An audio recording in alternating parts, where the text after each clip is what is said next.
once again to the final episode of Doddie Aid with the back bar. Obviously, the last week, Miles' count is double this week, I've heard, if you're me, which is good. So, no luck, Simon. So obviously myself, Minnie, and I'm joined by the other two superstar co-hosts, Skywalker and Gemo. Lads, how we doing? Yeah, all good. Doing pretty good. How about you? Swell. Swell. We seem a lot more upbeat and kind of professional this week. Hold on, don't tell us. Oh yeah, I actually am firmly on a cup of tea today just to make sure that I redeem myself. I take man. I was on my A game the other night. It was you that was my fucking another planet. You were carrying me. Thanks very much, boys. You did. Yeah, you carried me very well. So Mr. Consistent. Minus the whole way. Yeah. You're carrying our fat asses tonight. No peaks, no troughs, just B minus. Flat road. Yeah. Road. So what's been happening? How's the miles going away? Today was I'll call it today was a rest day before I make the push for the rest of the week. I've never seen a least enthusiastic. Oh, I'll make a push for the week.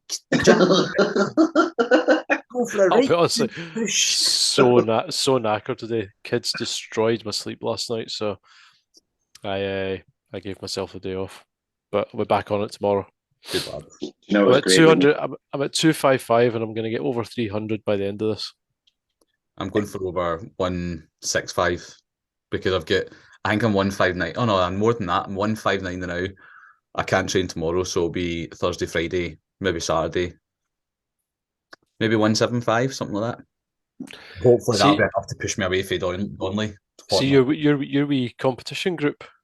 Mm-hmm. You, Simon, Jacko, Captain Ryan, and we Gemmons.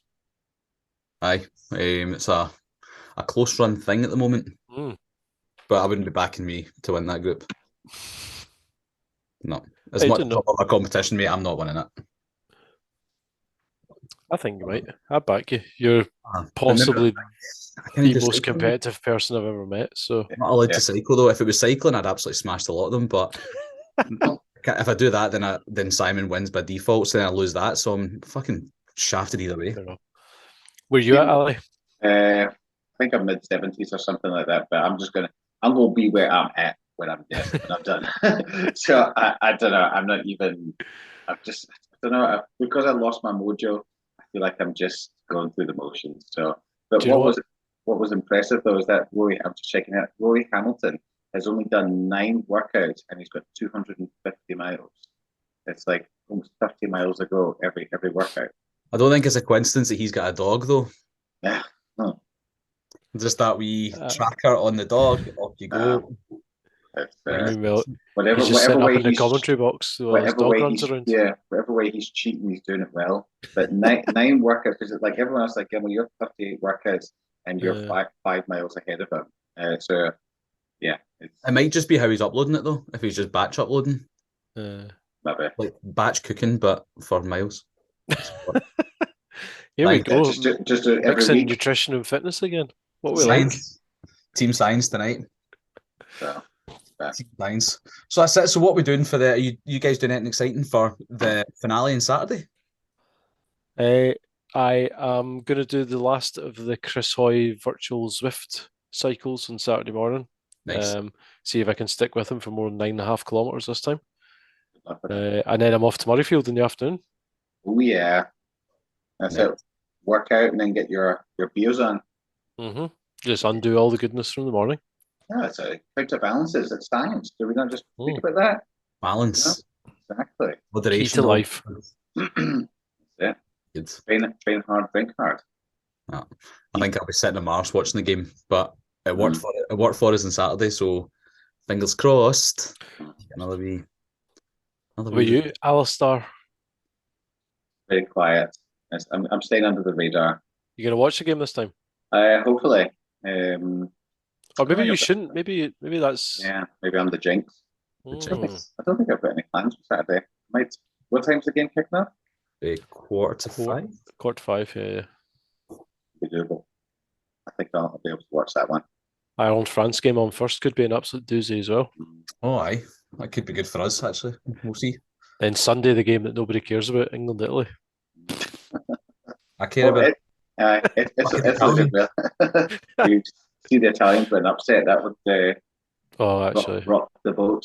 In fairness, my barber's Italian, and I'm seeing him on Saturday, so I'll. Seeing him on Saturday, what, you going for a haircut or are you just catching up? Well, listen, he actually listens to this, but he's got Really? potential to be a proper pal. I'll just put that out there. So, Emilio, great work. Great work. He's a good lad. He also went to a very good school, Gemma. You know the one I'm talking about. Is it Alma Mater? Is that what you call it? If it's your old school? Aye. Alma Mater. Is that you went to there? Is he a fellow alumni? He is, but he's about fucking 12 years younger than me. So he must be about 20 years younger than me then. I feel like dad's on. I'm like, do you know the war? He's rhyming off teachers and he's like, nope, retired before I went. Yeah. No, but I go to school with his grandson. I'm like, yeah. And Ali kind of went to our school as well. I know. I was a blow-in. What? Get that. Go back to the dogging chat from there. Yeah. Yes. Uh-oh. Anyway, who are we speaking to tonight? Oh, lads, it's a fucking pleasure. I can't think of a better voice to finish the Doddie Aid section for us, or season, whatever it's called. Cannot wait. I think he's going to be great. So we've actually got Mr. Andrew Cotter joining us for a wee chinwag. So nice. And that's, I take it you both know who he is, aye? Yeah. Just Fill me in. Let me know. That's been interesting because I came up with the questions. I know. But tell me about you. The singer, mate. So just ask him about his time when he played with the BVs. It's Maroon 5. He supported Maroon 5 at the QMU, mate. So, right, good chanter, so he is. So, aye. Well, listen, why don't we stop talking shite and we can just get him on? That sounds like a Can't wait splendid to idea. hear this voice. Right, let's go and get him. Okay, so up next at the back bar, you'll have heard his dulcet tones if you've been watching golf, rugby, the Olympics, boat race, a lot of different things. Maybe read his books, definitely watched his videos during lockdown. So welcome to the back bar, the third most famous person in the Cotter household behind Olive and Mabel. Of course, it's Mr. Andrew Potter. Andrew Cotter, Andrew Potter. He's a legend. I was introduced in the midst of all the madness. I was introduced in we did CBS's Good Morning America, obviously, because that's the way it was going, and they said Olive and Mabel and their owner, sportscaster Andrew Cotter, is here. And I was like, yeah, fine, whatever. Yeah. just roll with it. That'll do. Good old Andrew Cotter. Andrew will do, mate. Yeah, listen, and for those that are listening, unfortunately, you're not getting the pleasure of the audio. We've actually got Mabel joining as well for the podcast. She's there on video. Look at that. Look how sad she looks. I know. That's because if she's sad because she's got her newspaper, which has got all the news in the Daily Barker. As I don't even see breaking news: squirrel found in local parks. That's a new hydrant found on Main Street. Local dog refuses to fetch. So, like any of us looking at the news at the moment, it just brings you down. I get up in the morning and you just look at the news website and you go, "God, really?" So I think I might just stop looking at news or just read the Daily Barker, find out about squirrels and hydrants and things like that. So. Probably more. I'd go with that. Than what we've got at the moment, but. Yeah, obviously the lads have got a few wee things that they want to run through with you, but I just want to say thanks for all the stuff you've done during lockdown. I've got a black lab, and to be honest, I started narrating our life together as well. Yeah. My fiance wasn't too keen on me doing it when I'm talking about him taking a shit and a pee. But it made things a little bit interesting during a pretty dark time. So yeah, I think we were all doing things like that, weren't we? Just talking, if not talking to ourselves, talking to our pets, and just just hoping to get through it somehow. So yeah, that's what I was doing anyway. I've got 2 goldfish, and it wasn't really the same. No, commentator, man. There they go, round the ball. Floating gently to the surface, not looking good. Yeah.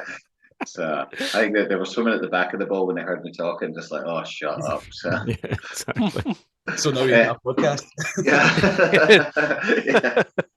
So, but anyway, we'll jump into it. So, Doddie Aid. How did you get involved with Doddie Aid? What made you want to get involved with Doddie Aid? Well, I mean, there were a few people who were very, very good at rallying the troops after the news came, but it was quite easy for people like Jill Douglas and Rob Wainwright to, they were the ones who stuck their hands up and said, right, let's get this going. Who's going to join us and do some work? But it was their job was made easier by the fact that everybody wanted to do something about it anyway, because it was such stunning news, and because Doddie was so popular. So of course people were going to get involved. And I think the way they did it and making it based around physical challenges and exercise, I think that was I mean, that's what so many charities do, but I think in particular when it's quite heavily based around winter and in the build up to the Six Nations. So I think in the winter when people really do need something to motivate themselves to exercise, so combine that with raising some money for such a worthwhile but hitherto hidden cause. I mean, lots of people knew about MND but didn't really know about it until it affects somebody and because everybody felt they knew Doddie, it was kind of like something happening to a member of an extended family. So many people got involved and started to find out a bit more about MND, and the ball has really kept on rolling from there, which is fantastic. Yeah, I think that's what we've said to a few folk that we've chatted to over the course of the last couple of Doddie Aids, that none of us had the pleasure of actually meeting the man, but you felt like you knew him. Yeah, and that exactly. Brings you've got that connection to it. Yeah, and I think when someone is a public figure, as well, you do feel you have that connection. But because he was such an affable, a lovely public figure as well, it wasn't as if he was this distant public figure. I think that's the thing about rugby as well, is that even with the move from amateurism to professionalism, the players are not these distant gods of sport. They are still relatable in that you will still be able to see them around and about. It's not maybe like would go and see players at your Selkirk or your Melrose or Hawick or Ayr or whoever it might be, in the bar, one weekend after playing in the Five Nations the weekend before. But there's still that connection between rugby players and fans, which you wouldn't find in football because it's just so vast and there's so much money involved, and certain other sports as well, tennis and golf. But rugby, there is still a real community, family feel to it, which I think has helped through all this as well. Yeah. Definitely. Yeah, it's one thing with the Doddie Aid, it builds up a great, like with the way the districts are, it builds up quite that community feel to it. Yeah, I think I've moved around a few districts. I mean, I was involved in, so I'm involved, Glasgow would be my nearest district. If in the dim and distant past I had, played rugby to any sort of level where I was able to represent a district, it would have been Glasgow because I'm from Ayrshire. But then I ended up representing the North and Midlands for some reason. I've still got North and Midlands snood, which I haven't put on here on this special Glasgow podcast, obviously. But I think I represented North and Midlands briefly because I love the mountains and the Highlands so much, and that I spend a lot of time when I'm in Scotland. I'll spend a lot of time there. But I suppose technically I'm an exile now, and I have been for 20 years. I've lived in England. So the funny thing is, when I do commentary, just going off on a tangent, Ronnie Corbett style again, when I do commentary, the one thing that people sort of accuse you of, Scottish fans, they accuse you of not being Scottish enough. Because I quite often go out my way to be, well, I will always go out my way to be neutral, because I'm not commentating just for the Scottish fans during a game. If I'm doing Scotland-Wales at the weekend, so I'm not going to be there going, get into them. No, because it's just that's what quite a few people want. I think they want you to just paint your face like Mel Gibson, sound like Ramsey Nesbitt, and just go for it. But that's not what we're there to do. But people say, "Oh, you've lost your accent. Are you even Scottish?" Someone said to me the other day. I mean, I've always sounded like this. This is what people in Troon, some people sound like in Troon. So that's one thing that actually does annoy me a little bit when people question my Scottishness, because there's nobody sort of prouder to be Scottish than me, and I always will be. You can't be anything else. That's but I'm not there to be Scottish when I'm commentating. You're not there to be a professional Scottish person. You're there to commentate neutrally with excitement and drama and doing all those things, but not to be cheering along. I hate the way cheerleading is sort of creeping into commentary more and more now, that we just want someone to, as I say, just so get stuck into these guys. And you're at work. You're at work. Yeah, exactly, it is. I mean, you're concentrating. So someone said when you're doing now, I didn't do the Calcutta Cup this year because it was at Twickenham, it was on ITV. But when you're doing a Calcutta Cup match, surely you're just is it hard to do the commentary? If you're supporting Scotland, and it isn't, because you're concentrating so hard. You're not thinking about, oh, here goes Duan van der Merwe. Anyway, it's hard to be patriotically Scottish about Duan van der Merwe scoring a try anyway. So, but yes, afterwards, before the game, I'd be really nervous and hoping for Scotland, and after the game, I'd be absolutely delighted. And I was, in this one, I was actually driving up the road from Cardiff, listening to the Calcutta Cup, and I was just shouting the celebration at the end. But when the microphone goes on and you're working, you're not there to be that fan. So it's an entirely different thing. Yeah, I can't even remember what we were talking about when I went off on this tangent. I think you just said, "How are you, Andrew?" Oh, I'll bring you back. So obviously going to Doddie Aid, we're having to obviously rack up miles. The three of us have had varying success with our miles this campaign. How are you doing with your miles? My miles are not good. I've had I've got the middle-aged problems of a torn meniscus, and so I had to stop. Running was my thing, and cycling as well, and so I'm able to cycle now. But I don't know. I'm a sickly child. I've had all sorts of. I think this winter there's been so many more bugs and things going around as well. That knocked me sideways. And then I went to the Royal Yacht to do the rowing challenge, and that was hard going. And I used to like rowing as well, certainly rowing in the air, rowing in the concept too. And but I haven't done it for a wee while. But I enjoyed it. But because so Wainwright's team next to us was all just ex-rugby players. And they were sprinters. They were guys with big fat legs, and I mean fat in a muscular way. Yeah. And so they were sprinters. So they were doing these 500-meter reps, basically, just absolutely tanning it, and then doing these quick changeovers. So it meant lots of different legs, but they were just absolutely sprinting. Whereas we, I had Jim Hamilton on our. We also only had 6 rather than 8. We were supposed to have 8, and 2 people just didn't turn up. Actually, one of them did, but he had a heavy night the night before and was coasting. He was in comfort zone. He wasn't going into red zone. He was just in the yellow zone of just cruising along. But Jim Hamilton was a bit of a machine. So he was, it does help, as I said, when you're enormous. So, yeah, so but that was hard. That was hard going. And since then, I'm struggling with injury. I like a good moan about my injuries. So you're in good company. You and me would get on well. Well, it's. I mean, you guys all look younger than me, but it's. Someone said to me when I entered my 40s, which I'm about to exit my 40s later this year, and they said, "Oh, this is a tough decade." Oh, thanks for that. Good. Looking forward to it now. It was Andrew Castle, tennis commentator, who. He'd had all sorts of hip problems. He just had a hip operation. I think he's about 10 years older than me. He said, "How old are you?" And I said, "How old do you think I am?" I said, "No." I said, "I'm 40." He said, "All right, okay. Yeah, this decade's a difficult one. So enjoy." And actually, I found it. Going into the 40s, you've still got. This is my pep talk for anyone who's going to the 40s. You still have got recovery. You can recover when you're 40 years old from exercise. When you get to closer to 50, it's the recovery from hard. And I don't like doing exercise without doing really hard exercise. What's the point? So I'd push it really hard, but then, now it would take me 2 days to recover.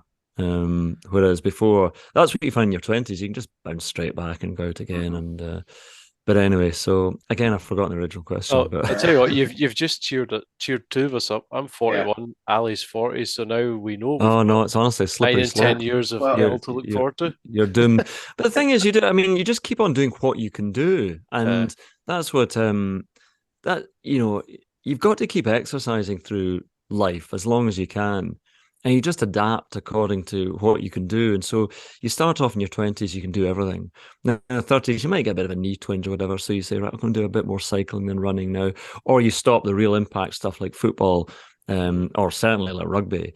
And so you just adapt. And in the end, we're all in our 70s or 80s just paddling along gently in a sort of aqua aerobics class. You've got to keep doing something. You've just got to keep a life without, if you're able to, a life without exercise, it seems a bit of a, waste. Do what you can be. When I see people who, I mean, it's so good for your mental health exercise as well as your physical health. Yeah. I could not be without some form of exercise. And also we've been given these bodies that are just miracles. And if you are able to use it to do a bit of exercise, keep yourself in shape. It helps out, helps the health service. There we go. You should be a motivational speaker in your part-time, Well, yeah, motivational speaker, but then I say, oh, your 40s. Oh, what a decline. Here's motivational speaker, Andrew Cotter. Yeah. Guys, this is a decade of terrible decline. Thank you very much. Good night.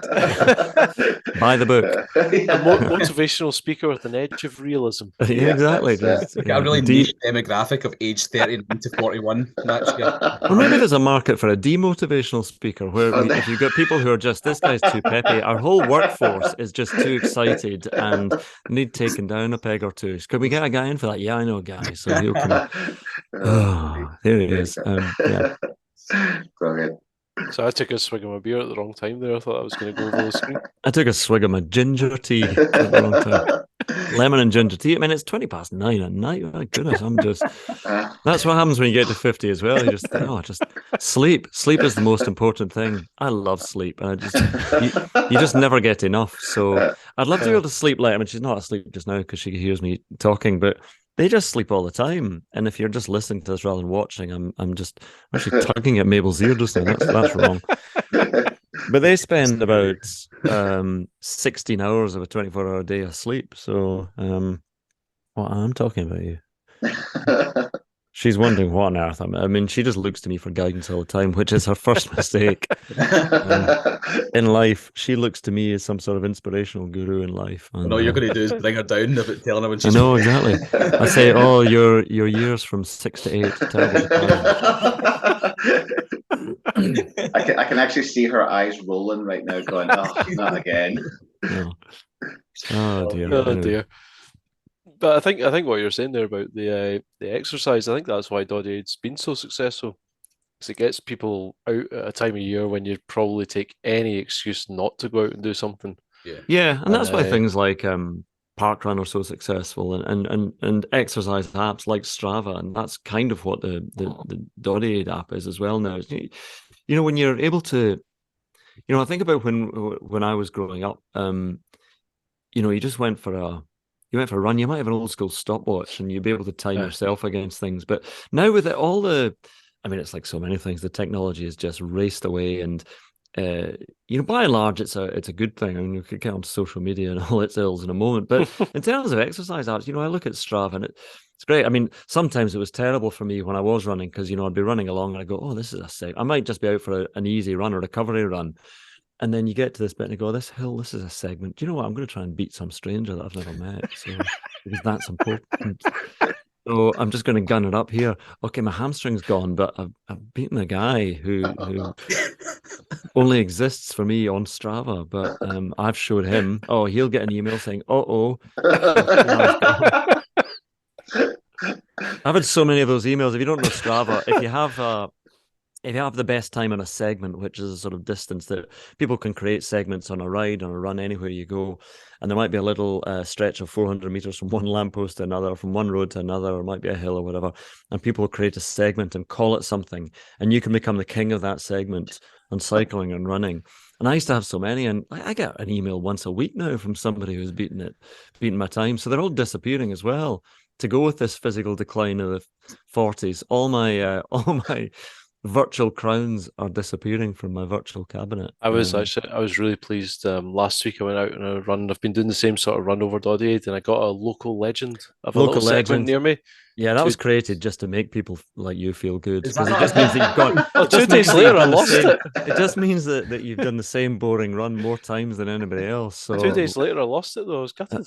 I thought yeah, you're going to go and local get it back, legend- aren't you? See, I that's what it's motivating you now to go and do that run again. Just so you can say, "Oh, you've run round the block 700 times." Find the person that did it, that took Yeah, it off me, exactly. and clip their Trip them heels up. so they can't do it again. Yeah, exactly. I Violent think tactics. I that's like where it. my problem kicked in, because a local legend for me is one of the takeaways close by and Just Eat. So no, but yeah, it's good to have a wee bit of competition. Yep. Yes, exactly. I've just realised I've got quite sinister lighting here this evening, whereas you guys are all sort of fairly brightly lit. Whereas I've lit, if you light yourself from just one side, you do look quite sinister. So, a That's shadow all right. looming up behind me. We won't talk about you, don't worry. No. Talking about obviously different sports and rivalries as well. One sport that's kind of thrown into the headlines has been golf, which you wouldn't expect to have such bitter rivalry. What's your thoughts on, say, obviously LIV Golf to start with, and then the sort of backlash between the players, sort of rivalry, say like Rory McIlroy and Patrick Reed having a little spat at the weekend as well. So, Yeah. what's your Well, take golf on is. I mean, the money involved in golf is astonishing. It's a sport of big business and affluence. And no, I mean, when I grew up in Troon, it was, everybody played golf, and your 3 municipal courses in the town as much as you had Royal Troon and whatever. So I don't like that image of golf as being just this very wealthy, aloof sport, because that's not the image I had of golf growing up. And I love the sport, and I've hated what I've seen has happened to it over the past year, because it just sort of reinforces that image that it's just a bunch of very, very wealthy and rather spoiled and entitled people. Now, again, the golfers, and I would know most of the big names pretty well, and they're not really like that, but they are commercial creatures, and they'll call themselves, businessmen first and foremost, and who happen to play golf. So they are going to go where the big money is, and I find it very sad. If you've got somebody who's worth 20 million and they're hankering after being worth 60 million in the world today, I admire people who are playing for the titles and playing for the great championships of the game. And people say, well, you don't know what don't know what you would do until huge money is waved in front of you. Of course you don't, but you'd like to think that you would. I don't know where the line is drawn about your sort of morals about where money comes from. I think when it's so overt that what it is Saudi Arabia is effectively buying these players as employees of a regime. That's what they're doing. They're not saying it's not money that's coming in directly. So, the European Tour, the DP World Tour, whatever, play a lot of tournaments in the Middle East. And people would say, well, some, in the United Arab Emirates, there would be questionable laws within those countries. But I think when it is so overt that it is a country that is saying, right, how can we wash our image clean for all the things that do go on in the country? How can we do it? We'll do it through sport. Well, let's buy sports and sports people, and we can show ourselves that we're all fun and nice and so on. And that's so anybody who's gone to play on the LIV Tour is effectively an employee of that regime now. And so I think that is quite distasteful. But there's, golf is infuriating. As I say, I love the sport. I've grown up loving golf. I wanted to be a golfer. I still, when I'm able to, despite the 40s decline, hit a golf ball. I love just the pure act of the sport itself. And when I see that side of it, that it's just, get Patrick Reed and his lawyers suing the PGA Tour and various people for hundreds of millions of dollars. I think, what planet are you on? What planet are you on? When you look at the world the way it is at the moment, and you think that that's the way to behave, but they live in Patrick Reed, they live in a bubble of where it is entirely financially driven, and I don't think that they can. People justify things to themselves, and this happens in all walks of life. People justify their actions in any number of ways by saying, "Well, no, it's for growing the game. It's for the good of the game." Absolute nonsense. Obviously, Yeah. just come out and say, "Look, I'm being offered a huge amount of money," and I wish that one of the golfers had said, "Look, I'm being offered 50 million to play here, and it's an amount of money that I felt that I couldn't turn down for my family or for future generations. But also, I'm going to take this amount of money from that. I'm going to set up this charity and foundation and do some good with that money." None of them said that. No. They've all just taken the money and you know, I think it's a real shame for the sport that I really do love.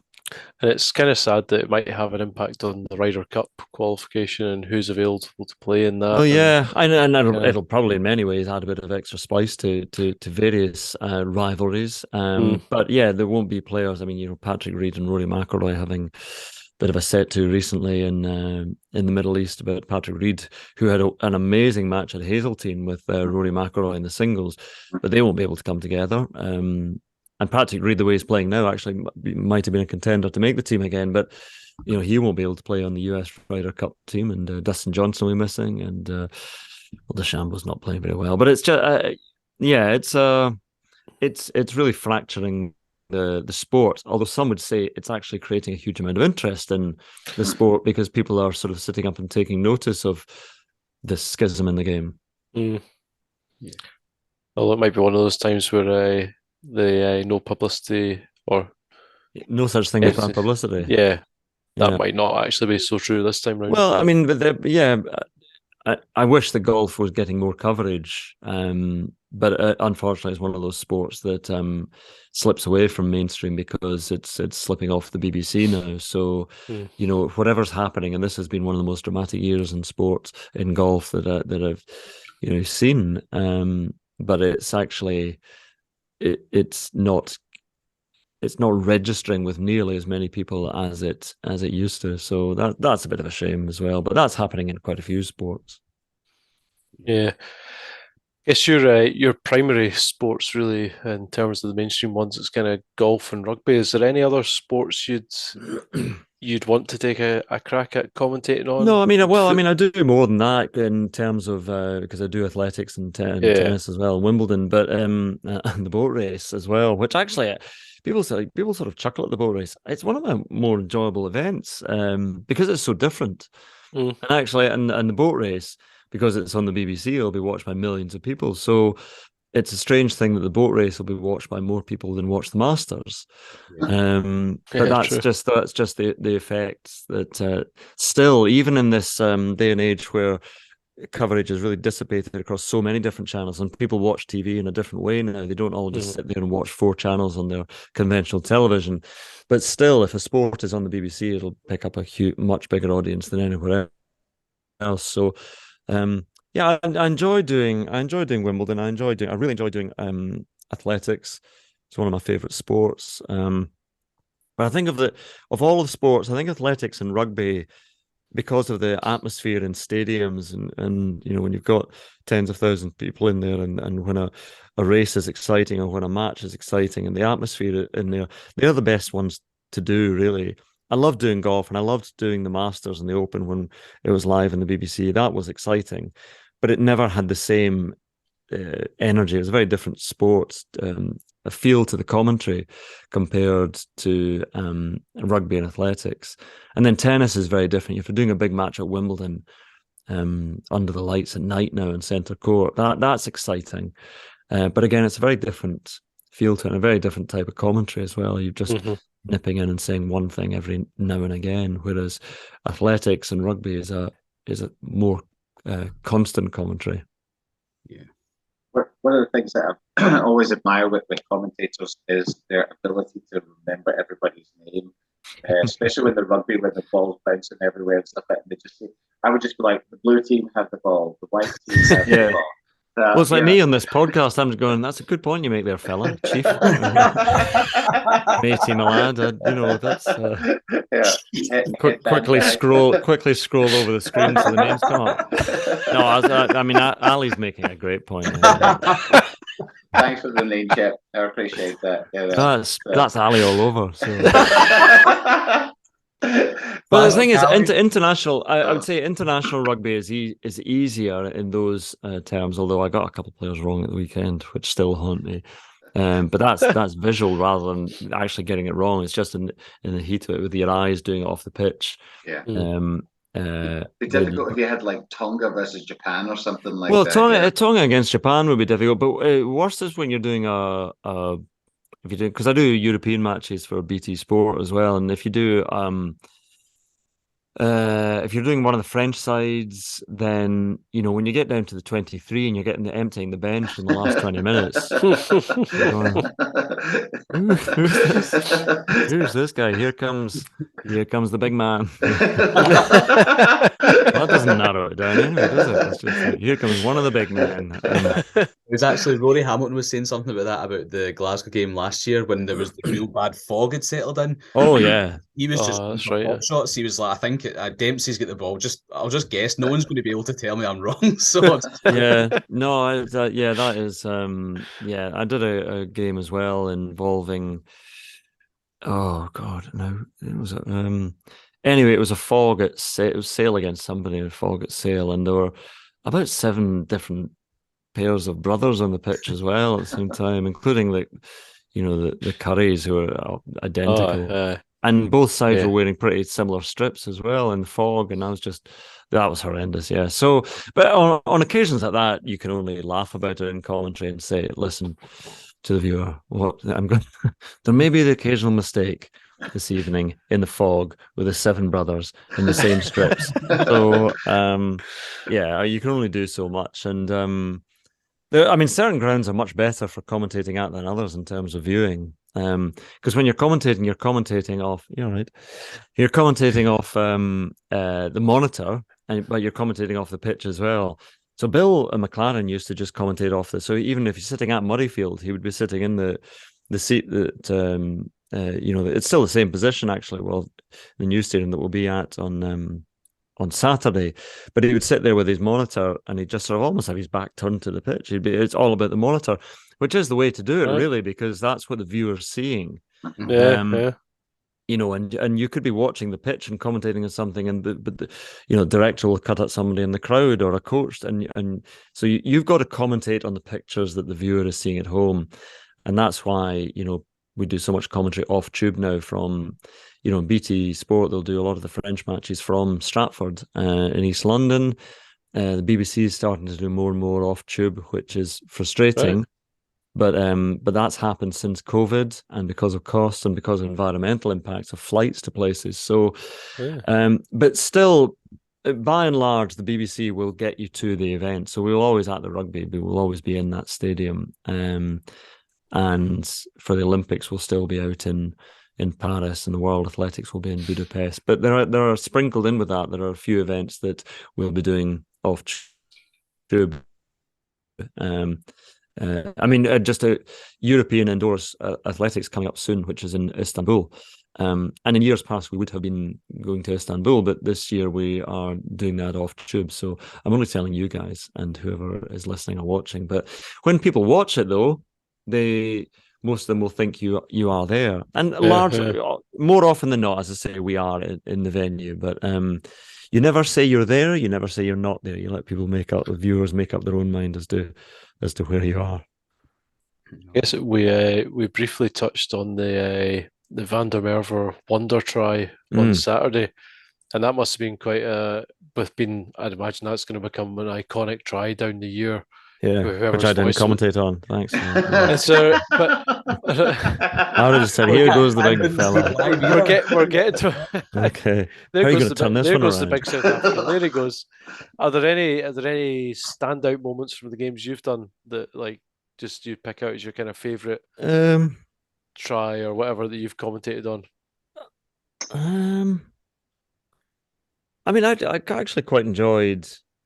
There was one very famous game down it, and it wasn't a Scottish victory. It was a famous Scottish sort of capitulation in the last 4 or 5 minutes, which was at Cardiff. And 2010, was it 2010? Oh yeah, they just lost like 3 Losing. tries in the last Yeah, it was 2 the game minutes or where, something. well, Yeah. exactly. It was the game where Tom Evans broke his neck Oh, Yeah. that's and right. Chris Yeah. Patterson lacerated a kidney, and Scotland were down to 13 men at the end, and they were 7 points. They were 7 points up, no, 10 points up with 4 minutes to go, and lost by 7, or 7 up and lost by 10. I mean, it was impossible to lose, but it was so dramatic. But the noise inside that stadium when Shane Williams went over for the winning try was just extraordinary. And actually, there are few stadiums that can really match that stadium when it gets going. You know, I might have a love for Murrayfield, and I've been going to Murrayfield since I was 7 years old, the old Murrayfield.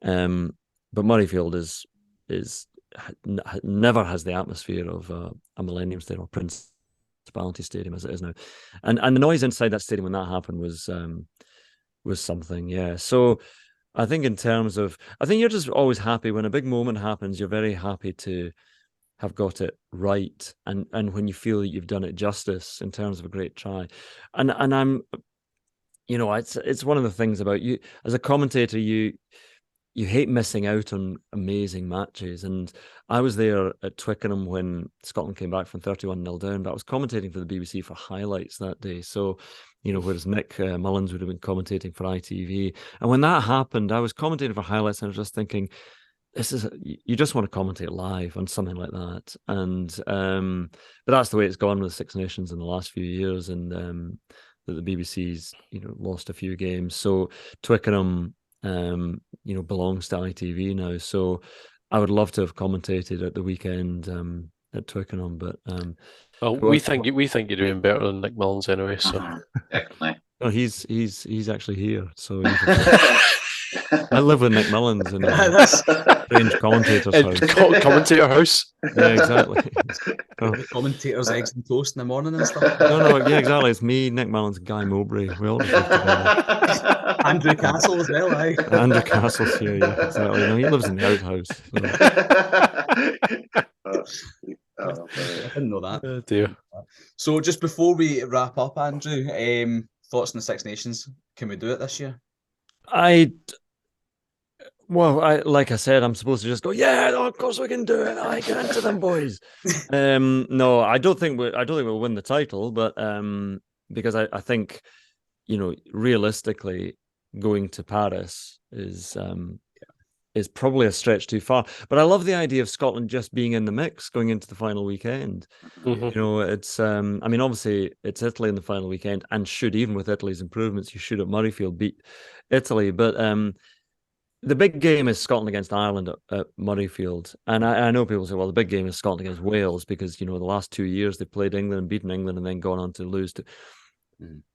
I cannot see Scotland losing to Wales at Murrayfield. I know, famous last words, but I'll just I'll go and become just a professional dog walker if Scotland loses to Wales, because Scotland, I mean, they were really bossing the game 2 years ago at Murrayfield until Xander Fagerson got they should have won. I mean, they should have won that, and they, you know, last year was a disappointment. But I mean, I think it's time for Scotland in games like that to be going into it as favourite and to deal with that and actually just put on a performance and put away a side which is struggling at the moment in Wales.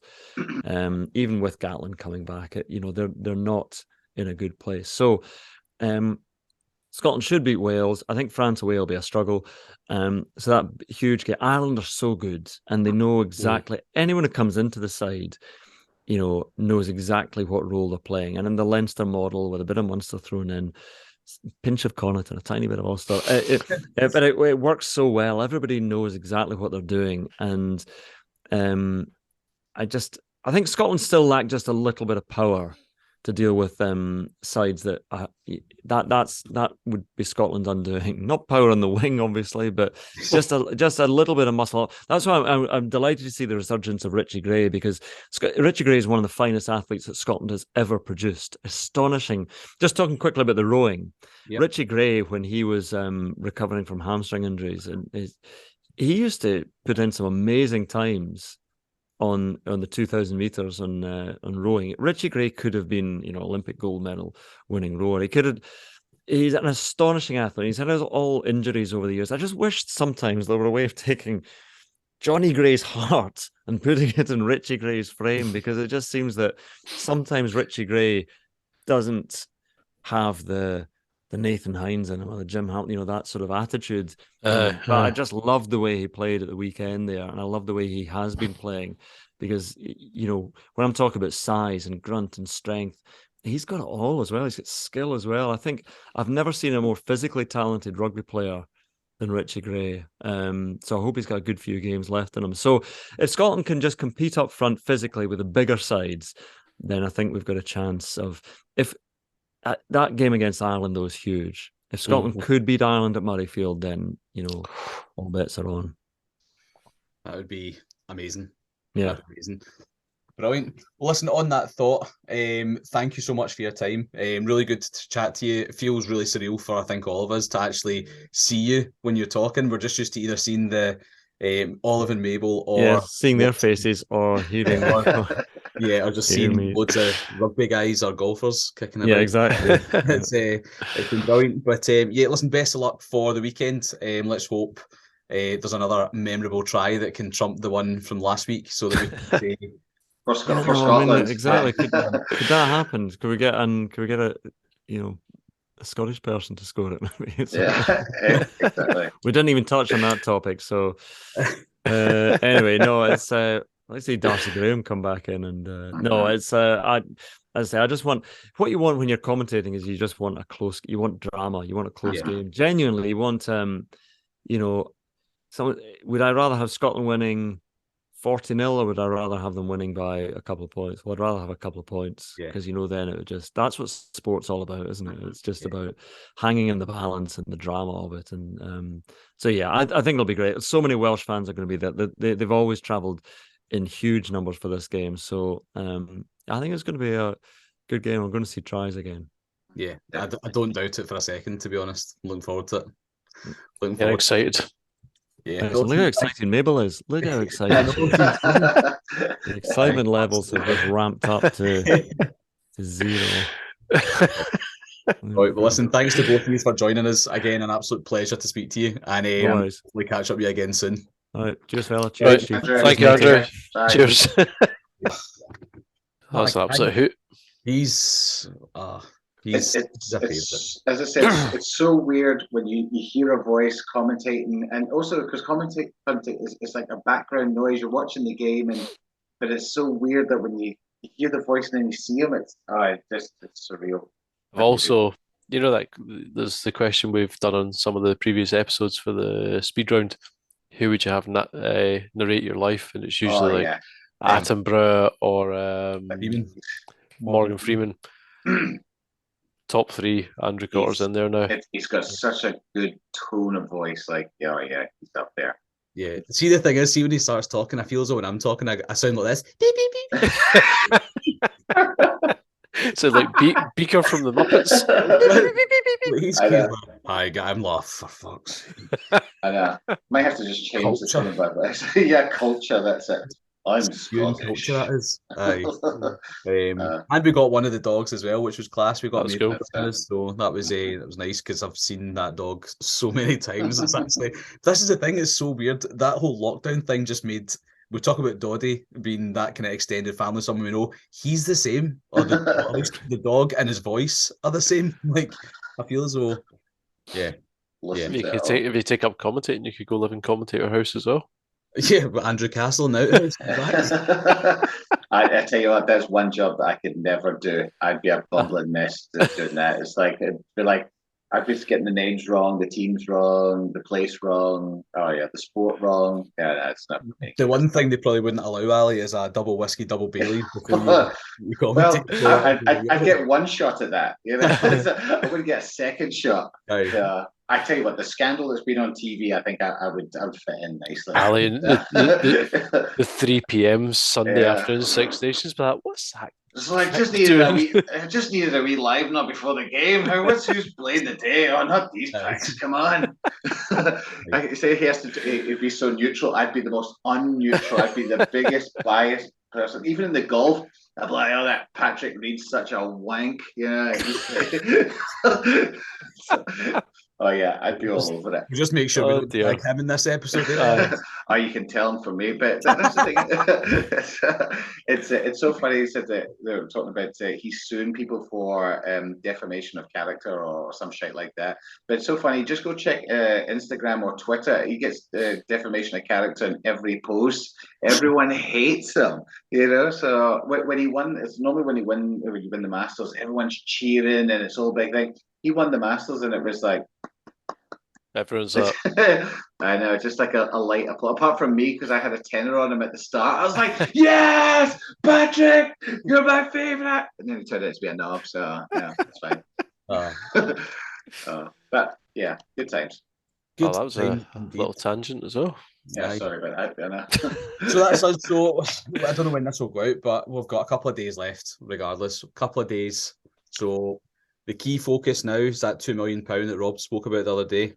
£2 million is what we need to hit and get as many miles done. So let's if you're listening, get on your bike, do all that stuff. Row seems to be quite a popular thing these days as well. No thanks. Yeah, there's quite a few rowers in our league as well. That's Shabana, she's in our league. She's a rower and she's doing stupid numbers as well. Well done, but hard going. Aye, so let's get it done, lads. Let's get it done. And then next up we'll have the prize giving. Exciting. Wrap it up. So yeah, a couple more. We'll pop that out next week. So if you listen to this one, first of all, congratulations. Second of all, listen for the next one, because if you're in our league, you're in with the chance to win some cool prizes. Personally, I think I want. I'm not going to win it, am I? Is there any point? No. You've not done well enough. Okay. I'll take that. I think what I'll accept is a beer from Simon Donnelly if I beat him, and if I don't beat him, I'll buy him a beer. And then maybe just tenants, though, no Peroni. Yeah. I'd maybe stretch to Madry, considering that's actually Madry. So, is it in Yorkshire? But it makes it out as though it's somewhat Spanish beer. Fucking false advertising. Defamation, 100 million. Thank you. I feel cheated. Aye, so let's get it going. Well, listen, lads, a pleasure as always, and we'll see you in a wee bit. We'll get our prizes sorted. Yay! Later, Gator. Bye, lads. Take care. Cheers. Bye.